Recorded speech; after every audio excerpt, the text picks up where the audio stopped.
नमस्कार, हेडलाइन नेपालको हेडलाइन विशेषमा तपाईलाई हार्दिक स्वागत छ। आजको कार्यक्रममा हामीले उपप्रधान तथा गृहमन्त्री नारायण काजी श्रेष्ठले आर्जु राणा देउवा र कृष्ण प्रसाद सिटौलालाई नक्कली भुटानी शरणार्थी प्रकरणमा अनुसन्धानको लागि पक्राउ गर्न निर्देशन दिए नेपाल प्रहरीलाई भन्ने समाचारको विषय प्रसङ्ग आज हामी जोड्नेछौँ। र यो समाचार झुटो समाचार हो भनेर गृह मन्त्रालयले यति बेला विज्ञप्ति जारी गरेको छ। गृह मन्त्रालयका सहसचिव प्रवक्ता केदारनाथ शर्माले उक्त विज्ञप्तिमा हस्ताक्षर गरेका छन्। दर्शकवृन्द, नेपाल प्रहरी र गृह मन्त्रालयको सम्बन्ध हामी यो प्रसङ्ग पनि आज हामी जोड्नेछौँ। हामी स्मरण गर्नेछौँ पूर्व उपप्रधान तथा गृहमन्त्री रवि लामिछानेले नेकपा एमालेका सांसद जो थिए त्यसबेला लक्ष्मी कोइरी उनलाई चाहिँ पक्राउ गर्नको लागि प्रहरीलाई निर्देशन दिए, तर नेपाल प्रहरीले उनलाई पक्राउ गरेन। गृहमन्त्रीको त्यो निर्देशनलाई नेपाल प्रहरीले टेरेन र गृह मन्त्रालय त्यही मन्त्रालय हो जसले औपचारिक रूपमा लक्ष्मी कोइरी महतोलाई पक्राउ गर्नको लागि पत्रचार गर्नुपर्ने परिस्थिति आएको थियो। त दर्शकवृन्द, हाम्रो मुलुक कस्तो मुलुक जहाँ गृह मन्त्रालय त्यस्तै गरी होम मिनिस्ट्री र नेपाल पुलिस नेपाल प्रहरीको बीचको सम्बन्ध के हो? नेपाल प्रहरीले यो खालको अवस्थामा किन हस्किन्छ? यति बेला पूर्व प्रधानमन्त्री शेरबहादुर देउवा पत्नी नेपाली कांग्रेसका सांसद आर्जु राणा देउवा र त्यस्तै गरी नेपाली कांग्रेसका नेता पूर्व गृहमन्त्री कृष्ण प्रसाद सिटौलालाई उपप्रधान तथा गृहमन्त्री नारायण काजी श्रेष्ठले यदि निर्देशन दिएका हुन् भने नेपाल प्रहरी किन हस्कियो भनेर यति बेला समाचार प्रकाशित भएको छ। लक्ष्मी कोइरीको विषयमा गृह मन्त्रालयले नेपाल प्रहरीलाई पक्राउ गरिदेऊ भन्दै औपचारिक रूपमा पत्रचार गर्नु परेको थियो। आज यति बेला यो समाचार प्रकाशित भइसकेपछि यो समाचार नै झुटा हो भनेर अहिले विज्ञप्ति जारी गर्नुपर्ने अवस्था देखिएको छ। त दर्शकवृन्द, या त समाचार झुटो हो, या त गृह मन्त्रालय झुटो हो, या त नेपाल प्रहरीले नटेरेकै हुन् अथवा नसकेका हुन्। हस्किए भन्ने समाचार आएको छ। यसले मुलुकमा राम्रो सङ्केत चाहिँ देखाइरहेको छैन दर्शकवृन्द। त्यसैले आजको कार्यक्रममा हामी यो विषय प्रसङ्ग हामी जोड्नेछौँ। समाचारमा के आयो, विज्ञप्ति कसरी जारी भएको छ, लक्ष्मी कोइरीलाई नेपाल प्रहरीले किन पक्राउ गरेन, अहिले पनि लक्ष्मी कोइरी फरारको सूचीमा छन्, आजसम्म पक्राउ पर्न सकेका छैनन्। यो खालका परिदृश्यहरू एकातिर छन् भने अर्कोतर्फ काठमाडौँ महानगरपालिकाका प्रमुख बालेन शाहलाई मुद्दा दर्ता गरिएको छ। हिजो पनि हेर्न भ्याइएन भनेर सारिएको थियो र त्यो मुद्दाको पेशी आज पनि हेर्न भ्याइएन भनेर सारिएको छ। धरान उपमहानगरपालिकाका प्रमुख हर्क साम्पाङ राईलाई मुद्दा लाग्छ। अख्तियारले पटक पटक 15 दिनमा स्पष्टीकरण सोध्छ। देशमा यो खालको स्थिति भइरहेको छ, तर आज बालेन शाह, हर्क साम्पाङ राई र त्यस्तै परे रवि लामिछाने विरुद्धका मुद्दाका फाइल बोकेर हिँड्नेहरूको पनि यहाँ दर्शकवृन्द कुनै कमी छैन। त्यसैले आजको कार्यक्रममा हामी समग्र अहिलेको कानुनी राज्य हामी भन्छौँ, तर आजको समग्र हाम्रो देशको परिस्थितिको बारेमा पनि आज हामी विशेष विश्लेषण गर्नेछौँ र त्यसमा हर्क साम्पाङ राई र बालेन शाहका मुद्दाका विषय प्रसङ्ग पनि हामी जोड्नेछौँ र अहिले देखिएको गृह मन्त्रालय र नेपाल प्रहरी बीचको सम्बन्ध, समाचारको सत्यता या असत्यता र त्यसको प्रभावको विषयमा र पब्लिक के भन्दैछ, आज जनता के भन्दैछन्, त्यो विषय प्रसङ्ग पनि आज हामी जोड्नेछौँ। त कार्यक्रमको प्रसङ्ग जोडौँ हामी।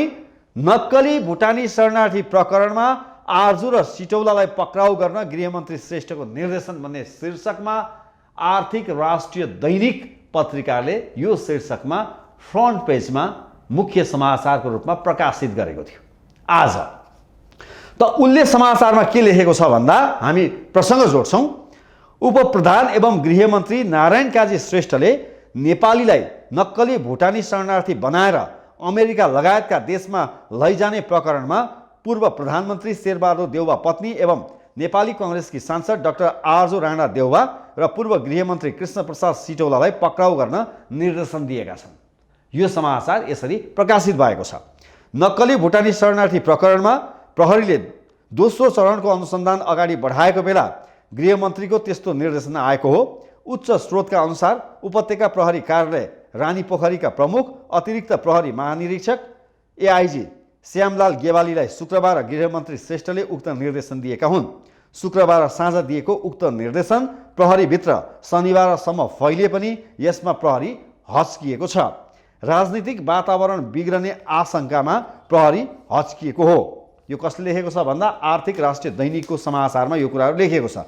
ऊ त्यति मात्र लेख्दैन, तल अर्को कुरा के पनि लेख्छ भने केही दिन अघि पुष्पकमल दाहाल प्रचण्ड नेतृत्वको सरकार ढल्ने र नेपाली कङ्ग्रेस र नेकपा एमालेको संयुक्त सरकार बन्ने भनेर राजनीतिक हल्ला चलिरहेका बेला गृहमन्त्री श्रेष्ठले उनीहरूलाई पक्राउ गरेर आफूहरू भ्रष्टाचार विरुद्ध लागेको देखाउने प्रयास गरेका हुन् भनेर लेख्छ।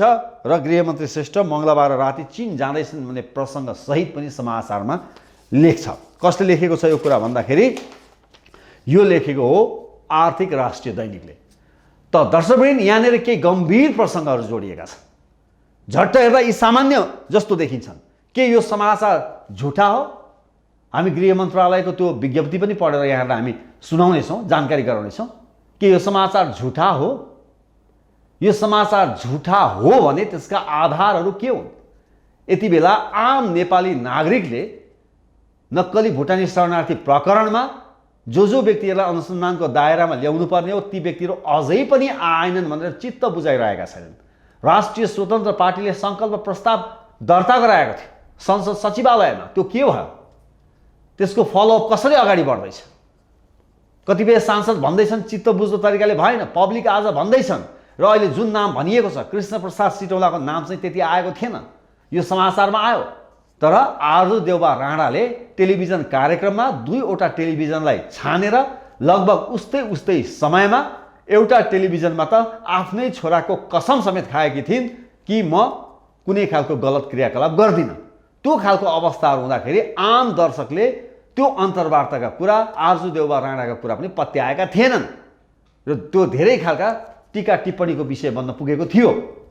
त यति बेला शेरबहादुर देउबा र आर्जु देउबा अहिले सिङ्गापुरमा छन्। प्रचण्ड नेतृत्वको सरकार ढल्दैछ, कङ्ग्रेस एमाले मिल्दैछन् भन्ने पनि हल्ला चलेको छ। यसमा पनि दुईवटा पाटोबाट हामीले हेर्न सक्छौँ दर्शकवृन्द। एउटा प्रसङ्ग रहेको छ जस्तो नेपाल प्रहरी चाहिँ हच्कियो के को लागि भन्दा राष्ट्रिय राजनीतिको वातावरण बिग्रन्छ। यदि साँच्चै भ्रष्टाचार गरेको हो अथवा अनुसन्धान गर्नुपर्ने आवश्यकता हो भने नेपाल प्रहरीलाई राष्ट्रिय राजनीतिको चिन्ता हुन्छ कि नेपाल प्रहरीको कर्तव्य के हो? देशमा कानुनको परिपालना गर्ने, कानुन अन्तर्गत आफ्नो त्यो चेन अफ कमान्ड भन्छ त्यो निर्देशनमा अगाडि बढ्ने र सुशासनको लागि पहरेदारी गर्ने, त्यो नेपाल प्रहरीको काम हो, काम कर्तव्य हो। जब यदि गृह मन्त्रालयले साँच्चै निर्देशन दिएको हो भने नेपाल प्रहरीले यसरी हच्कन मिल्छ कि मिल्दैन? यो गम्भीर प्रश्न नेपाल प्रहरीलाई देखिएको छ। तर गृह मन्त्रालय भन्छ यो समाचार नै झुटो हो, यसमा कुनै सत्यता छैन। तर यति बेला सामाजिक सञ्जाल लगायत हामीले मिडियामा आएका समाचारका तल कमेन्ट हेऱ्यौँ भने पब्लिक पत्याउँदैन। चरित्र हत्या नगरियोस् भनेर जुन खालको आशयका साथ आज गृह मन्त्रालयले विज्ञप्ति जारी गरेको छ, हामी स्मरण गरौँ बालकृष्ण खाँड पूर्व गृहमन्त्री जो आज प्रहरीको कारागारमा छन्, हिरासतबाट अहिले कारागार पुगेका छन्, ती भन्दै थिए मेरो चरित्र हत्या नगरियोस्, यसमा मलाई अनुसन्धानमा प्रहरीले तान्दैन, त्यो आवश्यक पनि छैन। त्यो खालको उनले पनि विज्ञप्ति जारी गर्दै थिए। तर आज कहाँ पुगेका छन् बालकृष्ण खाँड? त दर्शकवृन्द, त्यसैले गर्दाखेरि अब यहाँहरू समक्ष हामी प्रस्तुत गर्दैछौँ गृह मन्त्रालयको उक्त वक्तव्य। अब यहाँहरू समक्ष हामी पढेर सुनाउँछौँ। नेपाल सरकार गृह मन्त्रालय चलानी नम्बर 2143 श्री सम्पादकज्यू आर्थिक राष्ट्रिय दैनिक विषय झुट्टा समाचारको खण्डन सम्बन्धमा आर्थिक राष्ट्रिय दैनिकको मिति 2080 असार 11 गते प्रथम पृष्ठमा प्रकाशित नक्कली भुटानी शरणार्थी प्रकरणमा आर्जु र सिटौलालाई पक्राउ गर्न गृहमन्त्री श्रेष्ठको निर्देशन शीर्षक समाचारप्रति गृह मन्त्रालयको ध्यान आकर्षण भएको छ। माननीय उपप्रधानमन्त्री एवं गृहमन्त्रीज्यूले कार्यभार सम्हालेसँगै भ्रष्टाचार विरुद्ध शून्य सहनशीलता अपनाउँदै सबै मुद्दामा स्वच्छ, निष्पक्ष र दबावरहित ढङ्गले अनुसन्धान तथा कारबाही अगाडि बढाउन नेपाल प्रहरी लगायतका सुरक्षा निकायलाई निर्देशन दिनुभएको छ। सोही क्रममा नेपाल प्रहरीबाट नक्कली भुटानी शरणार्थी प्रकरणको अनुसन्धान अगाडि बढी सम्मानित अदालतमा अभियोजन माग दाबी लिई मुद्दाको पूर्वपक्ष भइरहेको छ।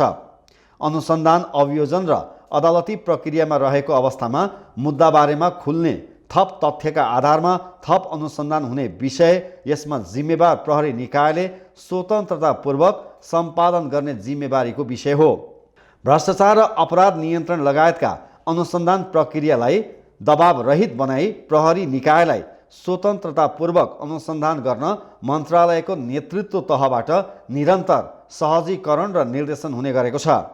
तथापि त्यस्तो निर्देशन दिने क्रममा माननीय उपप्रधानमन्त्री एवं गृहमन्त्रीज्यूबाट कुनै व्यक्ति लक्षित गरी केही गर्न वा नगर्न कुनै प्रकारको निर्देशन दिएको कुरा भ्रामक, कपोकल्पित र झुठा भएको बेहोरा अवगत गराउँछु। सत्यतामा आधारित नभइकन प्रकाशित यस्ता खालका समाचारले मन्त्रालयले हाल सवालन गरिरहेको अपराध र भ्रष्टाचार नियन्त्रणको अभियानलाई दिग्भ्रमित पार्न उद्धत समूहलाई मात्र फाइदा पुग्ने विषयतर्फ जिम्मेवार प्रकाशन संस्था सतर्क रहनु वाञ्छनीय छ। न्याय निरूपणको क्रममा रहेको विषयका बारेमा कुनै पनि समाचार प्रकाशन गर्दा सम्बन्धित पक्ष वा पदाधिकारीबाट पुष्ट्याइ हुने प्रबन्ध मिलाउनेतर्फ संवेदनशील हुन आग्रह गर्दछु। यसर्थ मन्त्रालय उक्त झुटो, निराधार र भ्रमपूर्ण समाचारको खण्डन गर्दछ। मन्त्रालयको कुशासन र भ्रष्टाचार विरोधी अभियानमा साथ दिन र घटनाको निष्पक्ष छानबिन गरी उचित निष्कर्षमा पुर्याउन सबैले सहयोग पुर्याउन समेत अनुरोध गर्दछ। केदारनाथ शर्मा, सहसचिव प्रवक्ता, मिति 2080 3 महिना 11 गते। नेपाल सरकार, गृह मन्त्रालय, सिंहदरबार, काठमाडौँ, नेपाल। गृह मन्त्रालयले यति बेला यो जुन समाचार आएको छ यो समाचारमा सत्यता छैन, यो झुटो समाचार हो, कपोकल्पित समाचार हो, यसमा कुनै सत्यता छैन, यस्ता भ्रामक समाचारहरू प्रकाशित नगरिदिनु होला भनेर एकातिर गृह मन्त्रालयले यस्ता प्रकारका विज्ञप्ति जारी गरिरहेको छ भने अर्कातर्फ समाचार चाहिँ त्यस प्रकारले सम्प्रेषण भइरहेका छन्, प्रकाशित भइरहेका छन्। त समाचारमा जुन प्रसङ्ग जोडिएको छ, प्रचण्ड नेतृत्वको सरकार ढल्छ भनेर नारायण काजी श्रेष्ठले त्यो खालको निर्देशन दिए भन्दै गर्दा यदि गृह मन्त्रालयले भने जस्तै यो समाचारमा सत्यता रहेनछ भने त्यो अर्कै पाटो भयो, यसमा कुराकानी गर्नुको कुनै अर्थ छैन। तर आम नेपाली जनताले यसमा विश्वास गर्छन् कि गर्दैनन् त्यो हामी भन्न सक्दैनौँ। दर्शकवृन्द, यहाँहरू आफैले मनन गर्नुहोला, त्यही प्रकारले आफै कमेन्ट्सहरू पनि गर्नुहोला। तर साँच्चै यो समाचारमा सत्यता हो भने नेपाल प्रहरीले, गृहमन्त्रीले दिएको निर्देशन टेर्दैन भने हाम्रो मुलुकमा नेपाल प्रहरीले कसको निर्देशन टेर्छ? नेपाल प्रहरीले कसको आज्ञाको परिपालन गर्छ? के नेपाल प्रहरीले आफ्नो छुट्टै सञ्चार सम्झेर बसेको छ वा के हो? नेपाल प्रहरीमा चेन अफ कमान्ड भनेको के हो? गृहमन्त्रीको निर्देशन नेपाल प्रहरीले मान्नुपर्छ कि पर्दैन? नेपाल प्रहरीले आफूभन्दा माथिकाले दिएको निर्देशन र आदेशलाई पालना गर्ने हो कि नेपालको राष्ट्रिय राजनीतिको विषयमा सोचेर बस्ने हो? नेपाल प्रहरीले राजनीति गर्ने होइन, नेपाल प्रहरीले राजनीतिको विषयमा चासो राख्ने होइन। नेपाल प्रहरीका कतिपय व्यक्तिलाई आरोप लाग्ने गरेका छन्, आफ्नो सरुवा बढुवाका लागि राजनीतिक दलका नेताहरूको ढोका ढकढक्याउन पुग्छन्। अहिले पनि त्यो परिपाटीको अन्त्य भएको छैन। सरुवा बढुवाको लागि धेरै खालका चलखेल हुन्छन्। रवि लामिछाने जब उपप्रधान तथा गृहमन्त्री भएका थिए त्यस खालका क्रियाकलापलाई अन्त्य गरे, उनले मानेनन् भन्ने कुराहरू आएको थियो। र अहिले भर्खरै मात्र उपप्रधान तथा गृहमन्त्री नारायण काजी श्रेष्ठले त्यो कुरा स्वीकार गरेका छन्। उनले भनेका छन्, म गृहमन्त्री भएर आएपछि यस किसिमका चलखेललाई मैले बन्द गरेँ र यसको सुरुवात चाहिँ मभन्दा अघिल्ला उपप्रधान तथा गृहमन्त्री जो हुनुहुन्थ्यो अर्थात् रवि लामिछाने, उहाँले सुरुवात गर्नुभएको रहेछ। त्यसैले गर्दा आज म प्रशंसा गर्छु भनेर नारायण काजी श्रेष्ठले रवि लामिछानेको प्रतिनिधि सभाको संसद भवनभित्र प्रशंसा गरेका थिए। त्यहाँनिर रवि लामिछाने लगायत राष्ट्रिय स्वतन्त्र पार्टीका सांसदहरूले ताली पनि बजाएका थिए। एकैछिन यो सुनौ। अवाञ्छित आर्थिक चलखेलको आधारमा पदोन्नति सरुवाका कामहरू हुने गरेको भने जो चर्चा चल्ने गरिन्छ त्यसलाई पुरै निषेध गर्ने कदम चालेको छु र अहिले त्यसलाई शून्यमा झारिएको छ। र म यस सम्बन्धमा मभन्दा ठिक अगाडिको गृह मन्त्रालयको नेतृत्व दिनुभएका, गृह मन्त्रालयको कार्यभार सम्हाल्नुभएका मान्य सदस्यलाई पनि धन्यवाद दिन चाहन्छु। मैले बुझेअनुसार पदस्थापन र स्वरा जस्ता विषयहरूमा उहाँले पनि एउटा निश्चित मापदण्डको आधारमा काम अगाडि बढाउने र दबाव र चलखेललाई त्यहाँ भूमिका खेल्न नदिने स्थिति कायम गर्नुभएको थियो।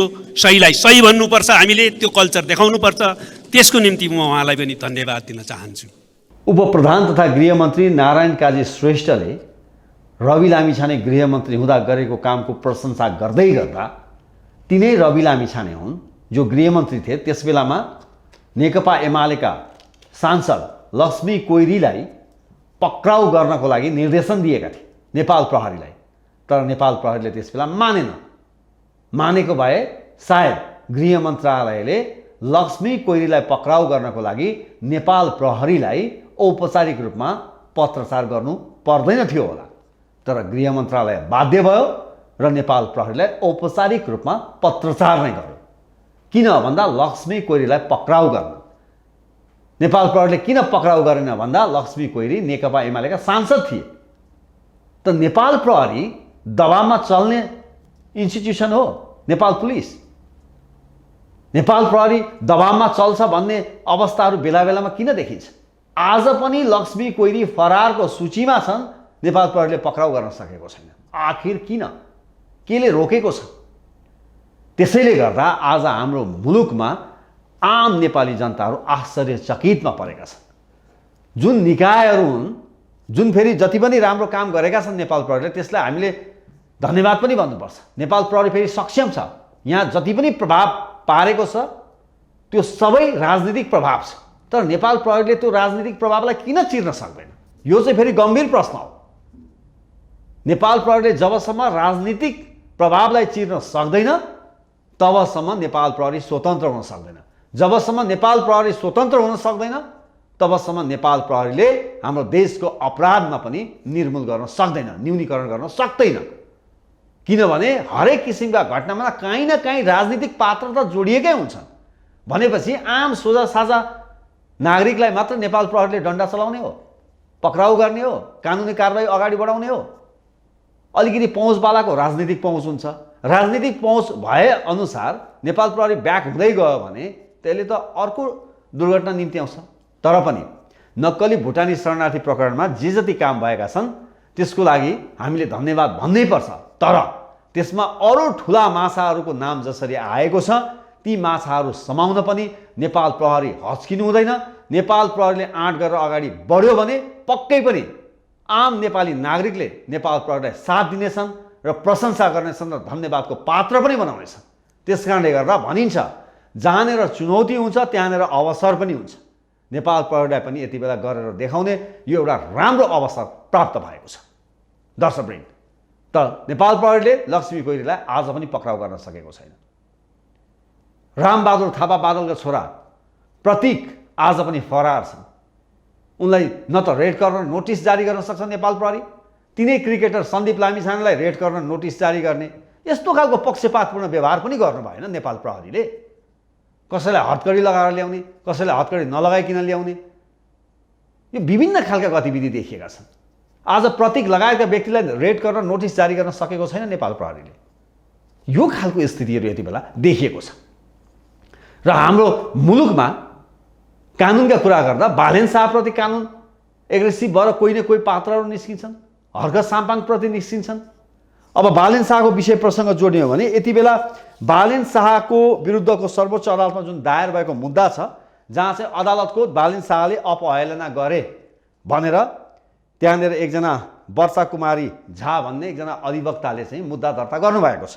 हिजो पनि यो मुद्दा हेर्न नभ्याउनेमा राखियो र आज पनि हेर्न नभ्याउनेमा राखिएको छ। यो खालको स्थिति छ र यो पनि यति बेला कन्ट्रोभर्सी भएको छ। जुन चलचित्रको बारेमा बालेन शाह एग्रेसिभ भएका थिए, राष्ट्रियताको सवालमा हर कोही एग्रेसिभ हुन्छ, यो सामान्य कुरा हो। राष्ट्रियताको विषयमा को चाहिँ एग्रेसिभ हुँदैन, सार्वभौमिकता र स्वाधीनताको विषयमा को चाहिँ एग्रेसिभ हुँदैन, बालेन शाहले स्पष्टै भनेका छन्। र यो बालेन शाहले मात्र भनेको कुरा होइन, आदिपुरुष हिन्दी फिल्मका राइटरले नै भनेका थिए कि नेपाल 1903 भन्दा अघि त भारतको अधीनमा थियो भनेर। यस खालका चाहिँ मूर्खतापूर्ण यस्ता बेवकुफहरूको लाइनमा गएर अदालतले आदेश गर्न थालेपछि अनि नेपाली जनताको नजरमा न्यायालयको गरिमा कहाँ पुग्छ? त्यसैले गर्दा कसैलाई पनि जनताको नजरमा गिर्ने काम कसैले पनि नगर्नु भन्ने हामी आग्रह पनि गर्न चाहन्छौँ। यो खालको स्थिति पनि देखिएको छ। नेपाली जनता भन्दैछन्, सबैले भन्दैछन्, नेपाल के 1903 भन्दा अघि भारतको अधीनमा थियो त? यसको जवाब चाहिँ कसले दिन्छ? न्यायालयले दिन सक्छ? अब यति बेला दुईवटा पाटो देखिएको छन्। एकातिर अदालतको आदेश परिपालना गर्नुपर्छ, त्यो कानुन अनुसार त्यो हो, मानिएन भने अदालतको अपहेलना लाग्छ, त्यो पनि हो। तर अर्को पाटोबाट हेर्दाखेरि राष्ट्रियताको विषयमा को माथि हुन्छ? अदालत माथि हो कि देशभन्दा? सरकार माथि हो कि देशभन्दा? को माथि त? देशभन्दा को चाहिँ माथि हुन्छ? संविधानभन्दा को माथि छ आज? त्यसको जवाब दिन सक्नु पर्यो नि। त्यसैले गर्दा यस्ता इस्युमा सम्बन्धित व्यक्तिहरूले ध्यान दिएर मुद्दा के हो, इस्यु के हो भन्ने कुरामा हामी अलिकता पनि गहन रूपमा हामीले सोच्यौँ भने सायद यस किसिमका विवादित कुराहरू र त्यस्ता संस्थाहरू जसलाई हामीले सम्मान गर्नुपर्छ, हाम्रो भरोसाका संस्थाहरू हुन्, आशाका संस्थाहरू हुन्, अन्तिम न्यायका संस्थाहरू हुन्, त्यस्ता संस्थाहरूले चाहिँ यस्ता कुरामा गम्भीर्यताका साथ हामीले निर्णय गर्न सक्नुपर्छ, आदेश फैसला गर्न सक्नुपर्छ। त्यही भएर त अहिले भनिरहेका छन् राजनीतिक कोटाबाट ल्याउने, खल्तीबाट नाम हालिदिने, त्यहाँनिर कति क्षमता छ थाहा छैन, आयोगका प्रमुख आयुक्त बनाउने, आयुक्तहरू बनाउने, कतिपय ठाउँमा न्यायाधीशहरू बनाउने, अलिकति क्षमतावान पनि छिराउने, अलिअलि त्यस्तै त्यस्तै मान्छे पनि छिराउने। क्षमतावानहरू कहिले विवादमा आउँदैन, उनीहरूले कहाँ के गर्नुपर्ने गरिराखेका छन्। र यस्ता मान्छेहरू चाहिँ खुल्याम रूपमा पार्टीको क्याडर्सको रूपमा पनि कहिलेकाहीँ अगाडि आइदिने। अहिले अख्तियार दुरुपयोग अनुसन्धान आयोगले यति बेला पशुपतिको जलहरीको सुन अहिले चेक गर्न थालेको छ। यतिका दिनसम्म पशुपतिको त्यो जलहरीको विषयमा कहीँ कतै चासो भएन अख्तियारलाई। जब संसदमा हङ्गामा मच्चियो, रोस्टम घेरियो, बवाल मच्चियो, त्यस पश्चात यति बेला अख्तियार तातेको छ। नक्कली भुटानी शरणार्थी प्रकरणमा अख्तियारका प्रमुख प्रेम कुमार राईको पनि नाम आएको छ। अनुसन्धान गर्नुपर्छ भने अहिले आवाज उठिरहेको छ। मन्जु खाँडको नाम आएको छ। नाम त यहाँ धेरैको आएको छ।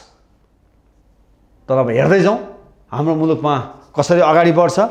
र हामी अब अलिकति हर्क साम्पाङको पनि प्रसङ्ग जोड्न चाहन्छौँ। हर्क साम्पाङले स्टाटस लेखिरहेका छन्। अहिले उनले लेखेका छन्, पसिनाको भेल बगाएर अहिले फेरि हर्क साम्पाङ र बालेन शाहमा एक आपसमा एकदमै सान्त्वना दिने, एक अर्कालाई समर्थन गर्ने त्यो खालको स्थितिहरू देखिएको छ।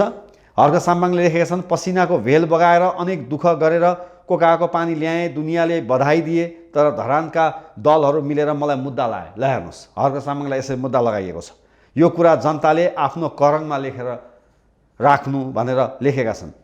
फेरि हर्कले लेखेका छन्, जब देशको सार्वभौमिकता, सायद यो बालेलाई सपोर्ट पनि उनले गरेका छन्, जब देशको सार्वभौमिकता, भौगोलिक अखण्डता र राष्ट्रिय एकतामा आँच आउने कुरा आउँछ, छातीभरि देश बोकेका देशहरूले कानुन हातमा लिएर अघि बढ्नुको विकल्प छैन, विकल्प रहन्न। यो कसले लेखेको? हर्क साम्पाङ राईले लेखेका छन्। त्यस्तै गरी लेखेका छन् कि मेयर बालेनज्यूलाई धेरै धेरै धन्यवाद, असल काम गर्दै अघि बढ्नु होला। धेरै धन्यवाद भनेका छन् बालेन शाहलाई। अर्को लेखेका छन्, दुनियाँले स्वीकार गरियो, सम्मान पनि गरियो, तर एउटा दलले न स्वीकार नै गरियो न सम्मान नै। जनताको अभिमतलाई मान्दिन भन्ने त्यो दल कुन होला? प्रश्न चिन्ह। श्रम संस्कृति मेट्न चाहने त्यो दल कुन होला? प्रश्न चिन्ह। देशको उन्नतिमा बाधा गर्ने त्यो दल कुन होला भनेर प्रश्न चिन्ह गरेका छन्। त्यस्तै गरी सामाजिक सञ्जालमा बालेनले लेखेका छन्, यो फेरि हर्क साम्पाङलाई उनले सान्त्वना पनि दिएका छन् र साथ समर्थन दिएका छन्। केही फरक पर्दैन, कसैले केही भनेर सोचेर केही फरक पर्दैन, तपाईँ अगाडि पुगिसक्नुभयो कि पछाडि जसले बोले पनि फरक पर्दैन, सुखमा सबै साथमा भए पनि दुःखमा हामी छौँ, म छु, सबै हुनेछौँ। यो बालेन शाहले फेरि हर्क साम्पाङलाई लक्षित गरेर लेखेको स्ट्याटस हो। यो खालका अवस्थाहरू अहिले बालेन शाह र हर्क साम्पाङमा देखिएको छ।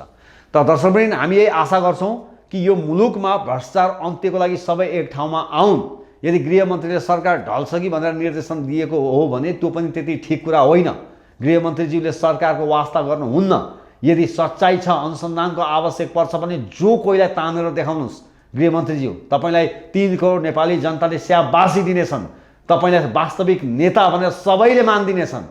त्यसैले सबैको नेता बन्न चाहनुहुन्छ भने जो अनुसन्धानको आवश्यकता देख्नु भएको छ नक्कली भुटानी शरणार्थी प्रकरणमा यो नेपाली 3 करोड नेपालीको प्रतिक्रिया हेरेर हामीले आज बोलिरहेका छौँ। अगाडि बढ्नुहोस्, पक्राउ गर्नुहोस्, नियन्त्रणमा लिनुहोस् र अनुसन्धान अगाडि बढाउनुहोस्। यसमा तमाम नेपाली जनताले तपाईँलाई साथ दिनेछन् ताकि यो नहोस् विगतदेखि अहिलेसम्म दर्शकवृन्द अहिले पनि संसदीय समितिमा भ्रष्टाचारमा 5 वर्षे हदम्याद राखेर छलफलको लागि अगाडि बढाइएको छ। 5 वर्षे हदम्याद भोलि पारित गरे भने के गर्ने? तपाईँ हामीले के गर्न सक्छौँ? विरोध बाहेक केही पनि गर्न सक्दैनौँ।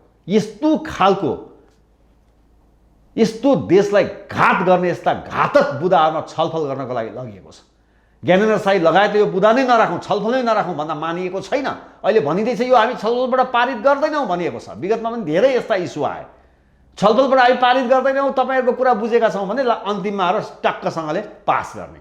अहिले यो 5 वर्षे हदम्याद राखियो भने, ल्याइयो भने हामी खबरदारी पनि गर्न चाहन्छौँ। त्यसैले गर्दा यस्ता कुकर्मतर्फ कोही पनि नलागुन्। भ्रष्टाचारलाई अन्त्य गर्नुपर्छ, भ्रष्टाचारीलाई खोरमा कोच्नुपर्छ। देश र राष्ट्रियताप्रति सबै एक हौँ। हस्, आजको हेडलाइन विशेष आजलाई यति नै। अर्को भिडियोमा तपाईँ हाम्रो भेटघाट हुने नै छ। आज्ञा दिनुहोस्। नमस्कार।